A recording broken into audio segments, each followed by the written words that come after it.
Welcome. I'm Jordan Sloan. I'm your host for this morning, and I'm going to let you know that I tried to get really fancy this week, and I've got a new setup here. I've got a second monitor on the go, so I'm really hoping everything works out with the tech and that we don't spend too much time bouncing around. So I thank you in advance for your patience as I get extra techie.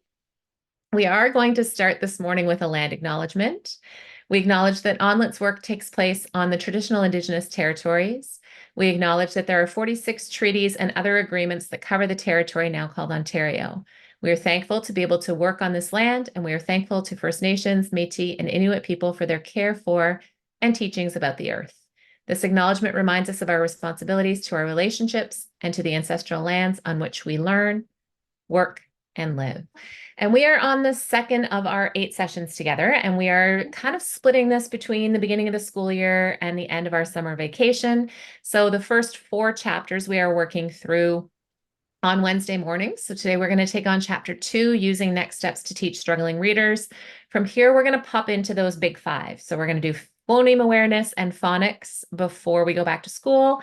And then we're going to move to every second Wednesday evening once you're back. So from 7:30 to 8:30, we'll take on fluency, reading comprehension, and vocabulary, and then we'll bring it all together in what seems like a long time away, October, but is actually going to be a little quicker than we think. So taking a look at our structure for this morning, welcome, and we are taking on chapter 2. And in chapter 2, we're going to take a look at 3 different reading models. We're then going to take a look at teacher and student behaviors that have been shown to be most effective in leading to improved outcomes.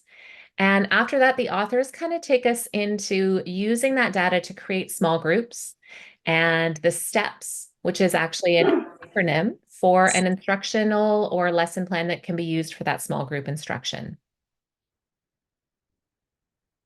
And we do have a prize for today.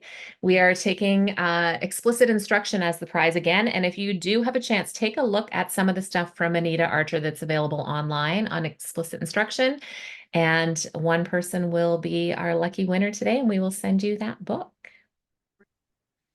I also want to point out that we have a great relevant resource. And as we move through these sessions, I'll point out anything that we've got that kind of really aligns. And this one really aligns really well, as Deb Glaser is one of the authors of our book.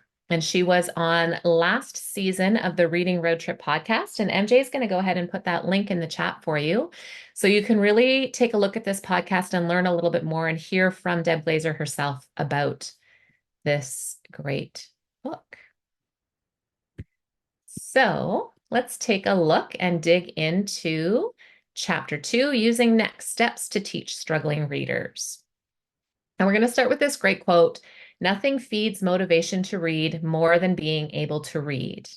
And for me, this quote really speaks to that persistent idea that this is actually the other way around, that simply surrounding our kids with books is what's going to motivate them to pick up those books and read them, regardless of whether or not they can actually lift the words off the page or decode them. The idea that being immersed in books in and of itself is going to be motivating for our readers. This quote reminds me that the opposite is true, that we're motivated to do something or do more of something when we feel like we're good at it. That's when we have that joy, right? That goes for us as adults. That also goes for the students that we teach, for our own kids. When kids feel they're successful readers, they're going to want to do more of it. So how do we motivate our learners? The authors say that we do this through what they call teach to reach. You're going to hear that term brought back a few times. The answer lies in the effective practices that improve outcomes and produce proficient readers who feel successful. And when they feel successful, then therefore they are motivated. The other part of this, and we're going to talk about this a little bit more as we move through this chapter, is about teacher motivation and self-efficacy. So when you see your students succeed, when you see that it works, that's rewarding and that's motivating for you. So let's take a look at our first key takeaway. And we're going to look more deeply at 3 models of reading: the simple view of reading and Scarborough's reading row, which are going to tell us a little bit more about the what in terms of reading acquisition and instruction. And these are models that consistently support reading instruction, and they're still really reliable, still really valid today. And then we're going to take a look at the structured literacy model to help us understand both the what and the how. So let's start by taking a look at the simple view of reading.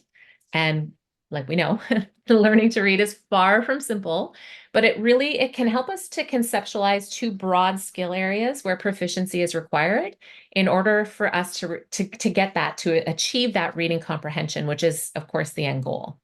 So this is presented as a multiplication equation where comprehension is a product of that word reading, that decoding, and language comprehension. Proficiency is proficiency without without having both of those pieces together, we're going to get 0 in terms of comprehension, right? If we can decode, if word reading is in place, but we don't have the comprehension of the language, we get 1 times 0, which is going to give us no reading comprehension. On the flip side, if we have a kiddo who has really poor decoding or word reading skills, but really strong language comprehension, they're still going to end up with a 0 in that reading comprehension. So it is that multiplication piece. We need 1 in both of those areas, in that decoding and in that language comprehension, in order to give us that reading comprehension. So this model really does remind us that it's both, not an either or situation with respect to these two skills. So if we want to dig a little deeper, we can take a look at Scarborough's reading rope. And this is Dr. Hollis Scarborough. You may have seen this before. We've done a lot of presentations. I know in my board as literacy coaches, we bring this up quite a lot, and it really does expand that simple view of reading and gives us the sub-skills that underpin those broader categories. So it shows us how all of these individual strands have to come together, have to be woven together in order for skilled reading to occur. So the top part of the rope, the upper portion, is the language comprehension subskills. So that gives us our background knowledge, our vocabulary, our language structures, our verbal reasoning, and our literacy knowledge. The bottom part of the rope shows us the word recognition strand. So that's going to be more of our phonological awareness, our decoding, and our word recognition. And you're going to notice here that it's the interaction between these two independent but interconnected strands that lead us then to skilled reading. And by skilled reading, we mean accurate, fluent reading that leads to strong comprehension. This model also gives us a great reminder that skilled reading goes beyond phonics. And it's far from that back to basics idea. It's well beyond that. We know that phonics does play a key role in that word recognition strand especially, but we need to view it in the context of having many, many other components that are absolutely necessary for the attainment of proficient reading. It also speaks to the importance of teaching these strands or components in an integrated manner rather than all in silos. Essentially, knowing the strands of the rope in combination with strategic assessment can guide us in planning our targeted instruction and our interventions so that it's differentiated so that we can meet our students' needs. So effective tier 1, we talked about those tiers last week in that triangle shape. Effective tier 1 literacy instruction is going to give us all of those components of the reading rope so that students can have the ability to decode, they can learn that decoding and comprehension, not just phonics. And then our intervention, or our tier 2 and tier 3, is where we're going to spend a little more time differentiating and really digging into some targeted specific subskills. So let's take a look at the structured literacy model here. And this is a third model, and this is a graphic that's going to help us to understand what is meant by structured literacy. And this is a new-ish infographic that was created, and you can find it at ONlit.org. We always think about the what in reading instruction, like we saw in the previous two models. This model is going to show us a little bit more of the what as well as the how. So along the top, you're going to see the elements that we need to teach: the phonology, orthography, morphology, syntax, and semantics. They're integrated, they're woven together, and they're taught simultaneously. Along the bottom, you're going to see more of those key descriptors of what this instruction should look and sound like. So it's explicit, it leaves nothing to chance, it makes no assumptions. It's systematic, it's planned progression, it's sequential, it's from simplest to most complex. It's cumulative, so it builds over time with repeated practice of previously learned concepts and skills. It's interactive, so there are a lot of opportunities for supported practice. and we provide corrective feedback. So the teacher provides that corrective feedback. You're going to also notice here that everything is connected, but we differentiate the what and the how to meet the needs of all of our learners using data-based decision making. The entire process of planning effective instruction is data-driven. It's a diagnostic so that we can be responsive to the needs. When we think about equity and when we think about meeting the needs of all of our students, the authors bring up again that idea that we talked about before, that teach to reach. We're providing structured literacy instruction as a key priority because this is the approach that's essential in teaching all of our kiddos to read. It's essential for some, it's beneficial to all, and it's harmful to none. So those are those three models. And we're going to play around a little bit with some data a little bit later and take a look at all of those components. But before we go, we're going to talk a little bit about motivation. Again, that idea of how instruction, that's our next key takeaway. And it's pretty helpful to know that there are teacher behaviors that have been identified in research as leading to higher levels of learning. Table 2.1 on page 29, it's going to give you those 6 key teacher behaviors with an example of each. And then table 2.2 is going to give you those same teacher behaviors in a checklist, so you can use that to reflect on your own practice. Whoops, I lost my mouse there. This new technology is getting me. The authors are then going to look at students, and they say that student behaviors that lead to higher levels of learning have also been identified. And so mirroring that table 2.1 that we saw with the teachers are tables 2.3, which are going to give us descriptions and examples of student behaviors that lead to more learning, and table 2.4, which is again a checklist of that same thing for those student behaviors. And the authors here suggest that as teachers, we could read through each of those behaviors and ask yourself, what am I doing to elicit those behaviors?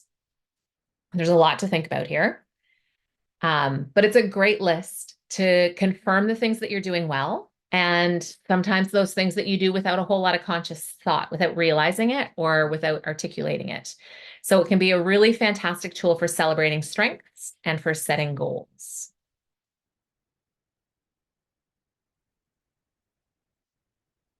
And our third key takeaway here continues to stem from this question of how. So we should use high quality assessment data to create our small groups for instruction.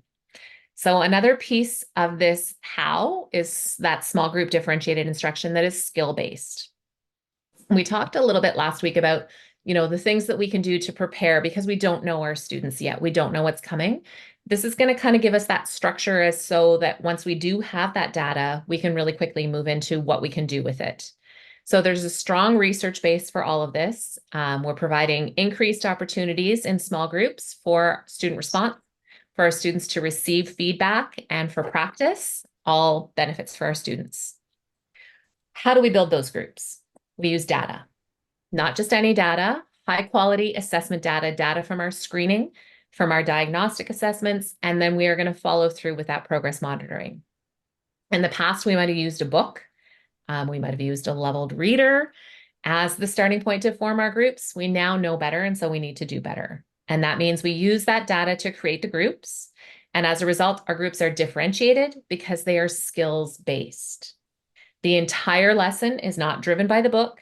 It's not created around the book, but reading a text, usually a decodable reader, is the end point, the end goal. It's the skill application part of the lesson. So we are going to give you the opportunity to try this. We're going to do an interactive group task. So as I mentioned last week, we had a great discussion group. We're hopefully going to have a little time for discussion at the end, but we are going to start actually having you work through tasks in these sessions so that you're really familiar with what to do, with how to use that data once you have it, and how to teach with your students, how to work through these small groups with your students. So we're going to take a look at some data, and we're going to make some small groups.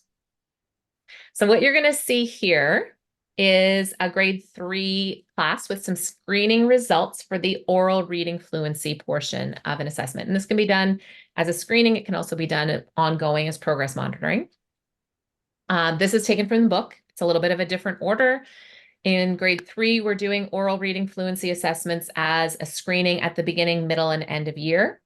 And it's a measure that's timed at 1 minute each, and we get 2 scores out of that. So what you'll see here is the accuracy piece at the top, and that's going to be in that first column there. And the other piece of data that we're going to get here is the rate, and that's the words correct in that minute. There are other pieces that come with this assessment. So the way it works when you're doing the assessment is the students read the text for 1 minute, and then they provide you with a retell for 1 minute. We're not going to look at that retell part. We're not going to look at the composite score today. We're just going to look at that beginning data. We're going to look at the accuracy. We're going to look at the words correct, and we're going to use that to help create some groups to inform our instruction. So what we're going to do is take a look at this. So MJ is going to put a link to a Jamboard in the chat. You're going to want to make sure that you take this link, that you open this link before you go. I think she put it in bright red letters so you see it before you go. Once you move into the breakout room, you won't have access to the chat, so you won't be able to open this. We're going to move you into breakout rooms, and you're going to do essentially the same exercise that's in the book. So this is the profile. It's just mixed up a little bit. You're going to be in a Jamboard, and you're going to see that there are 20 pages. So there's one for each breakout room. So you're going to go to the number on the page that is the same as your breakout room. So if you're in breakout room 3, you're going to go to page 3. And what you're going to see is student names on stickies. And this is your class profile on the side.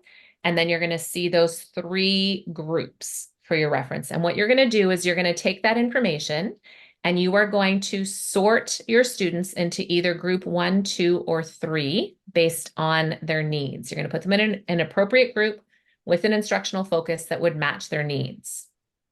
Okay, so as an example, if I look at Gail down at the bottom of the list, I noticed that both her accuracy and her words correct scores were low.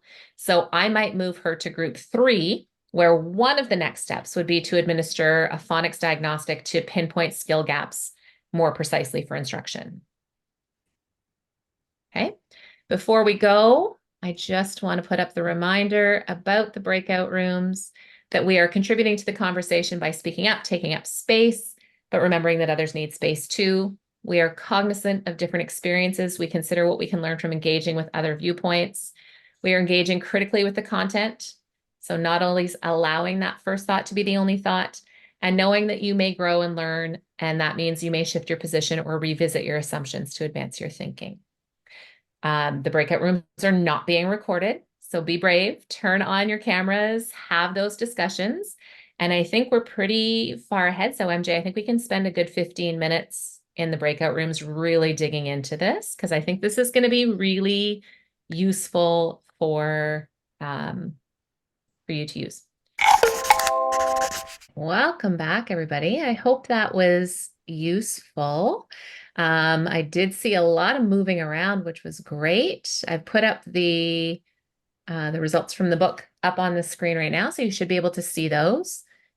Does anyone want to comment on anything or share anything? Does anyone want to share anything about, I do want to say group 12 had a great piece in there about splitting the group in half by checking the composite score, doing a diagnostic for phonics knowledge. And then as the instructional focus, diagnostic phoneme awareness, check letter sounds, blending drills, word letters, phrase reading, practice decodable text. So that's great. Valentina put the link to the basics of decoding and spelling instruction course in the chat if anyone is interested in that. I'm wondering if that was a discussion maybe in one of the breakout rooms, but that's a great course to get some information there. Excellent course, wonderful course. Yes, it was. All right. So I hope I'll be brave and say, so in our group, we spent a lot of time, because many of us are new to Acadians and some of us haven't had Acadians training, some of us had. And so we actually spent most of the time trying to figure out what is the difference between ORF accuracy and ORF words correct. And then our time ran out. So we didn't get we did move the kids into groups, but we didn't really get into like instructional focus and what that would look like because we were sort of battling with the, Okay. so maybe you could flesh those out for us a bit. Yeah. So the words correct per minute is simply that. It's the number of words that were read correctly in that minute. And then there is a calculation that's done in terms of subtracting the number of words that were read incorrectly to get a percentage of accuracy. So just because you've read 100 words doesn't mean that you've got, or that you've read correctly 100 words doesn't mean that you read 100 words total. It's possible that you read 120 words, but 20 of them were not read correctly. So it's that difference there between the number of words that you read correctly and then how accurate you were in the reading of the total numbers. Does that make sense? So yeah, that is part of the training that does come through with Acadience in terms of that oral reading fluency. And it is a really great assessment that we're going to talk a little bit more about as we move through, as we get into fluency and as we get into reading comprehension. All right. We are going to move a little further into our learning this morning and just get back into chapter 2 by taking a look at key takeaway number 4. And we're wrapping up with this final takeaway before we send you in for a little bit more of a discussion with a little bit of time that we have left. Next steps really is looking to introduce us to introduce, organize, and guide us in developing lessons that incorporate teach to reach, like we talked about at the beginning, in a step-by-step process. And that acronym STEPS, that's why it's all capitalized, is actually the acronym for how we're going to break that lesson down. So we've looked at those 3 models that help us keep in mind the what and the how of effective instruction, including both our teacher and student behaviors that lead to improved outcomes. We know that a key piece of the how is that small group instruction based on our valid and reliable data that we're getting from those high quality evidence-based assessments. And the key takeaway now brings us to, I have created my small group. And now what do I do? How do I build that lesson? What do I do with this information? And that's where we get into, excuse me, steps. And it's that acronym for the lesson. And we've created this graphic to help kind of show us as we move through that. And it's these 5 parts. It's the setup, the teach, the engage, the practice activity, and the show you know. And this really is broken down in the book. And the model incorporates and is guided by the elements of best practice that we've been talking about up to this point, the explicit instruction, the corrective feedback, lots of opportunity for practice, the key factors in a motivated classroom, everything we've discussed up to now. And the first part is that setup. It's like the primer. It's like the engine of the car, jump-starting our students for learning. It's a brief review. It's a warm-up. It's a we do all together. It's 2 to 3 minutes. From there, we move into teach, and this is the heart of our lesson. This is our explicit teaching of our new content. This is, for me, as the teacher, the I do, and it's 3 to 4 minutes. It's not long, because what we're going to do is spend most of our time in that practice piece. From that teaching, we're going to engage. We're going to have our students work together. We're going to do a we do. We're going to apply. We're going to practice the concept under close observation. We're going to spend 4 to 5 minutes engaging our students working together. And then we're going to practice. So that's the meat. That's our practice. It's frequent. It's varied. There are multiple opportunities. We're looking for that automaticity. It's 15 to 20 minutes. It's the longest part of our lesson, and we all do it. From there, we're going to have the show you know, where our students can demonstrate their learning. That's that you do. It's not necessary in every lesson, maybe once or twice a week with whatever time you've got left. So as we move through each of the big 5, the next 5 chapters, we're going to come back to this model and we're going to explore each of the components of structured reading instruction. And there's great samples of activities at the end of every chapter. So for now, we're just going to sit with this structure. We're going to notice how much time is dedicated to practice and how little time is based around that teacher talk.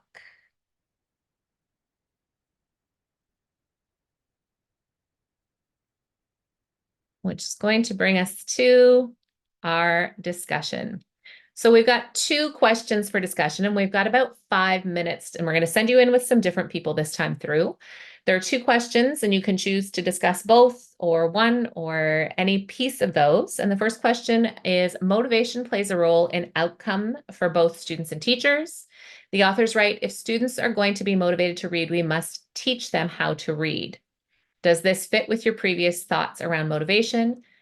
What components are present in motivated classrooms, and how will you use this information moving forward? And then we have a second discussion question. You can take this other route and talk about how screening, diagnostic, and progress monitoring assessments and the data that we get from them determine small group instructions and how that differs from the way that we've created small groups in the past. So what might your next step be as you kind of wrap your head around going into the school year using this process? Page 43 has figure 2.10 that might be helpful to assist you there. So we're going to send you off just for 6 minutes, let's say, so that you're able to discuss this, and then we'll bring you back and see who wins the prize for this morning. Okay, so we are coming to the end of our session for today. I hope you had a great discussion. We are going to draw for our winner, but before we do that, I do want to really encourage you to come back next week. We're going to dig into chapter 3 next week, which is all about phoneme awareness. And we're going to look at activities. We're going to look at actionable steps you can take. We're going to look at how to use the data you collect. And again, we're going to have an interactive task like we did today. So it's not necessarily just going to be questions for discussion, but we are going to really work together to figure out what you can do with the data that you are collecting. So I encourage you to come back for that, even if you haven't had a chance to read the chapter. I know the end of the summer, that doesn't always, yeah, it is going to be recorded. So we will get that out to you as well. And that's the way the next 5 chapters are going to work. So the next 5 chapters, we're going to dig into phoneme awareness, phonics, fluency, vocabulary, and reading comprehension. And we're really going to dig into the activities that you can do, actionable steps. And we're going to work together to get that, really hands-on with the data that you got and to work with your students. So we are going to take a look at our prize for today. Whoops. You can absolutely watch the recordings and come back for next week. That's not a problem. And even if you don't have a chance to watch the recording, just come. Every chapter is a little bit different. So if you don't get to it before you get here, or you don't get to read the chapter before you come, just come and then catch up as you go through. All right, so I will see you next week. Again, we are going to stick with these early sessions for the summer and then move to the evening sessions once you're back at school. So thank you for joining us. I'm going to stick around. We're going to turn the recording off if you do have any last questions. And otherwise, I wish you a wonderful August day. Bye.